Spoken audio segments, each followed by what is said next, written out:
welcome to this edition of KTN Africa Speaks. Remember, you can actually stream us online, that is through ktnkenya.tv, and we'll be able to, share information together. And in case you want to reach us via Twitter, you can use the hashtag Africa Speaks.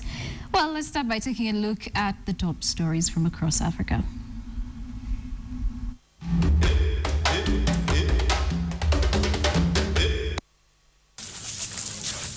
Lieutenant Colonel Isaac Zida, Burkina Faso's interim leader, has dismissed African Union's imposition of a 2-week deadline to hand power to civilians despite the African Union threatening sanctions if calls are ignored. The military took power after President Blaise Compaoré was forced to quit last week amid mass protests. Following talks with opposition parties and civil society, Lieutenant Colonel Zida said the military cares much more about stability than the African Union's threats. However, if the AU was forced to impose sanctions on the military, the first would be to suspend Burkina Faso's membership to the Union. Up until now, many users incorrectly thought the double check indicated a message had been seen on WhatsApp. Actually, it meant that a message had been received by the handset, not its human owner. However, WhatsApp's official website has confirmed the messaging service has a new feature, so you'll know when someone has definitely read your message. If a group of people are chatting, the 2 blue ticks will appear when everyone in the group has read the message.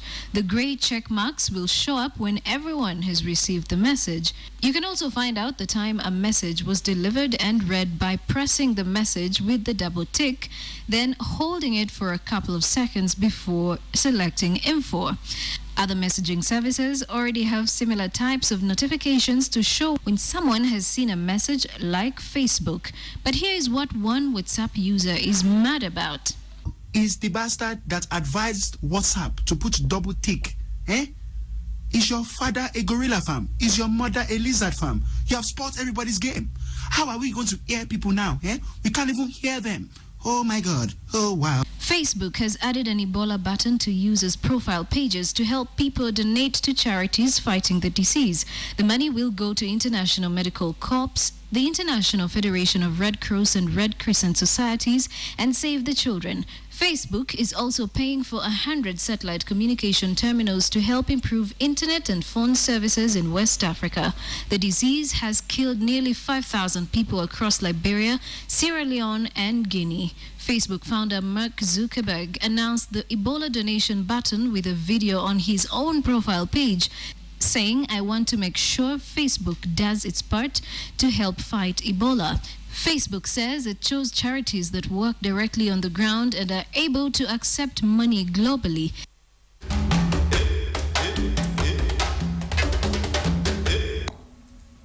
And well, there you go. People are mad at WhatsApp for, what they've come up with. So now you cannot hide, you cannot say you didn't read the message, because, that button, the double blue or double tick button, is now up to report you every time you think you can lie to people.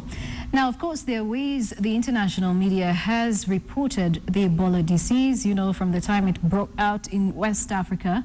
And, there are different ways in which we are reporting, the Ebola crisis. In Africa, it's different. In the United Kingdom, it's different. In the United States, it's also different. Take a look at how this comedian puts into perspective the difference between the US and the UK in reporting the Ebola outbreak.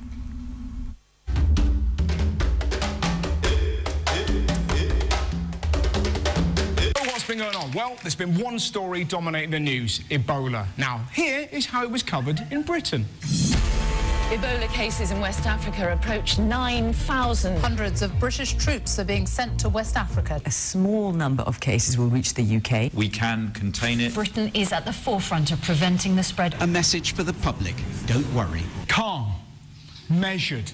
In America, not so much. Fox News alert now: the Ebola emergency here in America. The killer virus spreading much faster than efforts to contain it. Spiraling out of control. Stop admitting West Africans into America right now.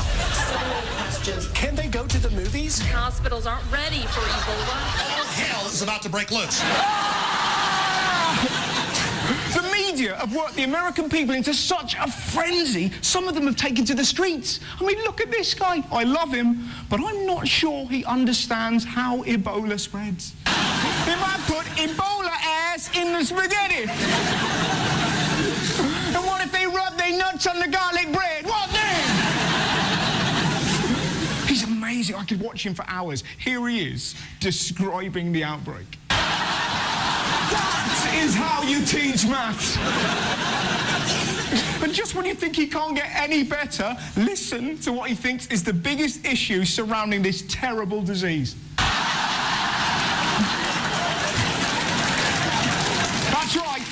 We're all thinking it. The main problem with Ebola, he's not going to get any action. Damn Ebola, I asked 10 girls ass last week, they all said no. You know how much 10 is? That's 2 5s, you son of a bitch.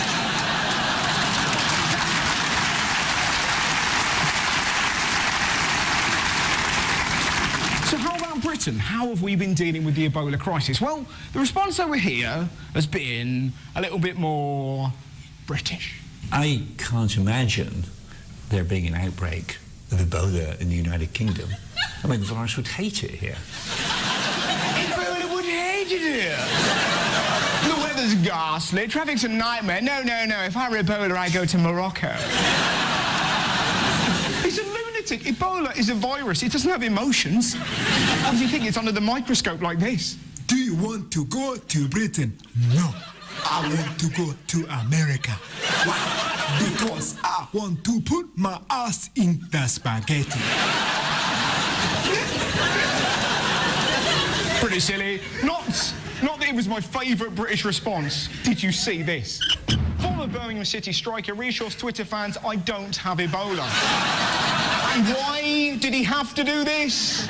Because his name is Delhi and Ebola.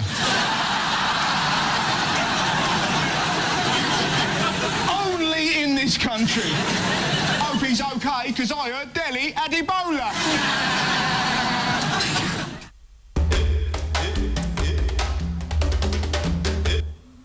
Now, be careful what your name is, especially when you're visiting the Western world, because if your name is Adebola, they'll always mistake it for something else, especially around now that they're making all kinds of jokes about Ebola. It's terrible what's happening in the Western world. Now, joining me on the platform this afternoon is Mohammed Karama and also Francis Dhairo. Francis Dhairo is the Manager Technology Advisory at PricewaterhouseCoopers, and we also have Mohammed, who is the Partner Director Advisory Leader East Africa. And they're here to talk about information technology in the East African region. Now, some of you have heard or might not have heard about CIO 100, but they are actually acknowledged mark of enterprise excellence because the award is given to companies based on ICT achievements, and it's an honor everybody on your staff can take pride in. Of course, we have executives from honored companies that are to be recognized among their peers and colleagues at the CIO 100 Symposium and Awards Ceremony. The event showcases the measurable results of technology innovators that have enabled or led the way to greater success. For organizations, they say 95% of 250 CIOs and other C-level executives who attended last year's event indicated that they will attend this year's event, making it the largest IT decision makers gathering in East Africa. With about 500 potential delegates expected to attend, the event presents a fertile platform to launch a new product or reposition products and or brand them in the market. Now, this year's theme for CIO 100 Awards is Unparalleled Opportunities, the largest regional IT event of the year in East Africa. And why are we focusing more on East Africa? Because it is part of where we live as an East African community, and we need to learn more about information technology, which is now the driver of most economies in Africa. Well, thank you so much, gentlemen, for joining me. It's such an honor. I would like to know, probably I would find out from Mohammed, what exactly is CIO 100? So CIO 100 is actually the industry benchmark for excellence when it comes to information technology and innovation. The CIO 100 award is actually based on an East Africa platform. So when you take a look at the countries, it's the typical Kenya, Uganda, Tanzania, Burundi, Rwanda, and we even got submissions from Congo. When you take a look at it, we actually received over 560 survey responses tied to this award. So it cuts across multiple sectors, from public sector, from financial services, SMEs, across the board. So we're looking at about how many SMEs, because we have different categories of, the business world. Yes. And if we're looking at SMEs, we're looking at middle income generators, and we're also looking at the executive level. From which countries did we see them come from across the East African region? So right now we're still in the process of analyzing the data that we have, because the survey closed on October 4th. So the team has been working nights and weekends to try and crunch the numbers. But if you take a look at out of the 560 respondents, about a third has been in public sector, about a third has been in the financial sector, and the third has been in the SME sector. Right. Francis, from your own perspective, how do you think the East African region is doing in terms of technology? Well, the East African region is doing quite well. We have seen the East African community, both Kenya, Uganda, Tanzania, work and develop legislature. We're looking at things to do with enabling both training and capacity building. We've seen authorities, ICT authorities being set up, being funded, both by the governments, both by intergovernment organizations, as well as international community. We have seen, even from the SME space, a lot of venture capital coming in. So these are one of the sneak previews that we'll be expecting to see with the results, of course, on Thursday.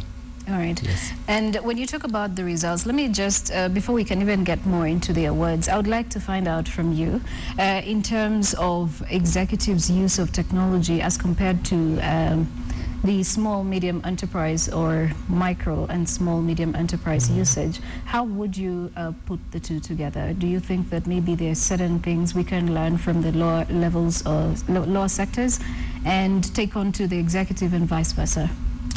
Yes, so large companies and corporates are mature, and we will see them upgrading their systems, using virtualization, using mobile technology to both collaborate within the organization and also with their customers. And for the SMEs, we are seeing them being quick adopters and implementing these solutions in turnaround time very quick. A large corporation will probably even take 25 to 36 months. Again, it's a sneak preview to what we'll be having on Thursday. And the small, medium enterprise companies actually doing these technologies and turning around things within even 9 months, 6 months, because they're very pressed in terms of money. They have that urgency. Bureaucracy is not there, and so on and so forth. So those are the shifts we are seeing, and those are the differences between the SMEs and the large corporates. Great. Mohammed, I'll come back to you. Let's look at the East African region a little bit deeper. When you started these awards, the CIO 100 awards, what was it like? How's the journey been so far from the time you started? So we're part of PwC. It's CIO East Africa that actually leads up this effort. We're supporting as a premier partner. We've actually seen the journey transform, where you would only see either financial services sector or telecoms, which would lead the way. This year, as a sneak preview, you're actually seeing public sector, government, leading the way when it comes to innovation. And so as a citizen, you're actually going to see the ripple effects of that innovation impacting you individually. So we've seen more entrants, we've seen more innovation, and we've seen it cross-cutting across multiple sectors, something that we didn't see when we had the first CIO 100 award 4 years ago. Great. And while you're watching Africa Speaks, our hashtag is Africa Speaks. In case you want to contribute or ask any question to our guests this afternoon, you can do that through the hashtag Africa Speaks or my Twitter handle at JoyDorinBira.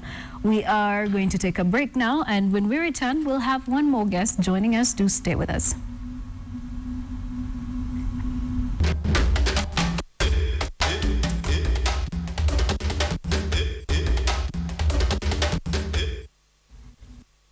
Welcome back. You're watching Africa Speaks here on KTN. And like I said, we are using the hashtag Africa Speaks in case you have any questions for our guests in studio today. And like I mentioned, we'll be having another guest in studio with us. That is Andrew Karanja, who is the CEO or director for CIO. And he's here to speak to us as well about CIO 100 and what these awards are about and what we should expect as well. Now, someone here is saying, what are the current trends at the moment in the IT industry in Kenya and in East Africa? So as we're gathering through the surveys, we're actually seeing an interesting combination because globally, within the technology space, you'll hear this acronym called SMAC, and it's social, mobile, analytics, cloud, and then key indicators and disruptors. But what we're seeing in the survey is actually social taking a big lead. Tied to that, we're seeing data warehousing, which is basically pulling all of your various applications into one place and being able to derive information quickly and clearly. And then the third trend that we're actually seeing within this space is the adoption of mobile. And so this is where we are actually leading the way in terms of mobility, whether it's the SMEs, whether it's public sector through mobile and through social, are leading the ways in terms of the trends within ICT. Right. How many applications have you received so far? 560 from 6 countries. It's by far the biggest and the most successful last survey we've had. Right. When you say from 6 countries, what countries are we talking about? So we're looking at Kenya, Uganda, and Tanzania, your core East African countries. Then additionally, we're looking at Rwanda, Burundi, and Congo this year. Democratic Republic? That is correct. Wow. That is correct. That's impressive. Yes. Yeah, and Mr. Karanja, thank you so much for joining us. I would like to know from you as Director of CIO, how did the awards go last year as compared to this year? Or what do we expect? Well, last year we had the awards in Kigali. The main idea behind it was to make it a truly East African event. So we thought in the third year it would make a lot of sense to have it in a different country. We received enormous support, but of course Rwanda is a smaller country. So the entries were about 300, 350. But the event went well. A lot of support from government, from the Rwandese government. You know, we are definitely now very excited to have it back in Nairobi. Yeah. Right, and are other organizations taking on or getting more and more interested in what CIO is doing? Yes, a lot. What makes CIO 100 different is its demand side. It's driven by demand in the sense that a lot of the presentations that will be made in the 2 days will be presentations from CIOs themselves. So it's CIOs actually making presentations to their peers, which makes it very interesting. And a lot of support has come behind this. Okay. Yeah. And I would also like to know, you know, as technology is changing really fast, what would you say about adaptability specifically by these CIOs? The IT industry and ICT industry is very dynamic, as you know. And one of the things that this survey tries to highlight is and monitor is the trends, and who's actually adopting what, and which technologies are actually working, and which ones do need a bit of time to gestation period. And that's why the theme of this year's is measuring enterprise innovation. So we're actually measuring it and see what are the success stories. Tell us about these success stories, and this is a forum for it. So what should we expect this year? This year you'll expect a lot of interesting products, a lot of interesting solutions that today that have been adapted by the corporate environment. So it's an opportunity actually for peers to share and see where they can adopt different technologies that their peers are actually rubber stamping as success stories. Yeah. All right, and I'll come to you, Mohammed. What do you think are the major challenges that face the East African region as well as Kenya, which is part of, in fact, Kenya, I would put it this way, is leading, the East African region. But then what would you say are the major challenges to the other East African countries? So there are probably a few things that we can focus in on. Number one is making sure that the legislation is in place where ICT is a priority. And tied to the other East African countries, you'll notice that ICT actually places outside of the C-suite. And so when ICT is not within the C-suite, you cannot make an enterprise impact. I think that's one of the areas that we can do quite a bit. And then last but not least, it's actually budgets. When you take a look at the way we put budgets within ICT to enable business transformation, they're significantly lower than what industry standards where we see globally, the budgets that are set aside for ICT implementations. Right. So as a whole, is there something that we are going to expect that is so unique and what trends are we going to be looking forward to going forward or in the future? So I think one of the big trends, which was a surprise, is the adoption of ICT and innovation in public sector. It has consistently lagged over the years, and this year we're almost looking at it as the primary innovator. It's typically telecoms, which is what we're used to, or the financial services sector. So what we should expect in the coming years, we have our Huduma centers, for instance, in Kenya, where you have 10 government agencies that now you can go into one place and service yourself. Within a year, you'll be able to do that with your mobile phone or with your iPad. You will no longer have to go into a Huduma center and queue up. And I think these are the things that we're going to actually see through the implementation of these innovations. Right.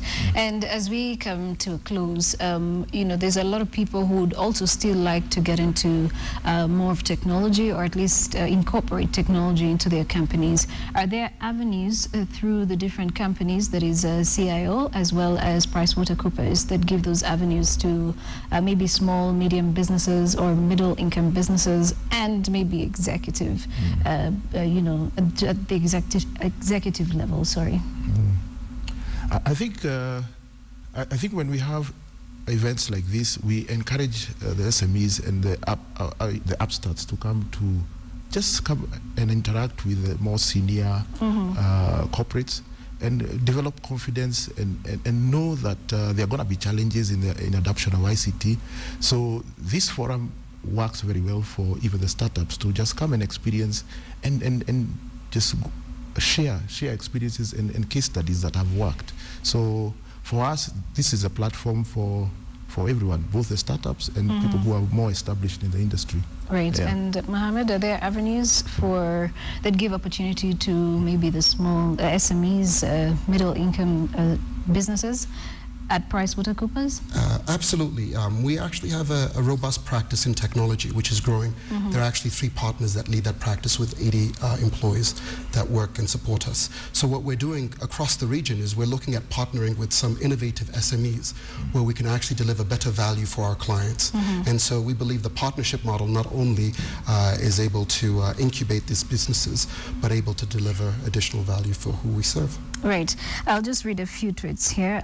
Interesting discussion. Are there places for startup to compete and be exposed to market needs and nurturing? This one is coming in from Stephen. One place, actually, once again, we'll go back to the public sector theme. The fact that in government now, there's set-asides for small businesses to be able to participate. So these big IT contracts are no longer just given to the PwCs of the world. You actually have to partner with SMEs. I think that's one big area that I would advise some of those SMEs to take a look at. It's a big opportunity where transformation is happening. Right, and we have one still coming in from Lubale Peter Njuguna, who is saying, Africa is a sleeping giant. What we need is good leadership and education to the people of Africa. Do you agree with that? Totally, I agree with that. And you know, that Africa is a sleeping giant, but in the next 10 or 15 years, you know, we are going to be market leaders in both innovation and adoption of technology. I'm confident about that. All right, we have one more question here, and someone is asking, at what point can we say we will be, what's his name? Ashikoya is asking, at what point can we say this is now the time that Africa has gotten on top of its game? How long is it going to take? A decade, 2 decades, 2030? I don't think it's going to take a decade. Yeah. If you take a look at the evolution, and Andrew can speak even better than I can, from CIO 100, the first one, 4 years ago, and where we are right now. Right. Well, Andrew mentioned last year there were about 300 survey respondents. We've doubled that number in a year. So we're only a matter of a few years, plus the diaspora situation. Yes. This is now becoming the in-place to live. So our talent that used to be in Europe and in North America is all coming back home. I think we're only looking at a matter of 3 or 4 years before we would have completely arrived. All right, and Mr. Karanja, would you agree to that? Yes, when you put that into perspective, yes, I would agree with that. And, 5 years?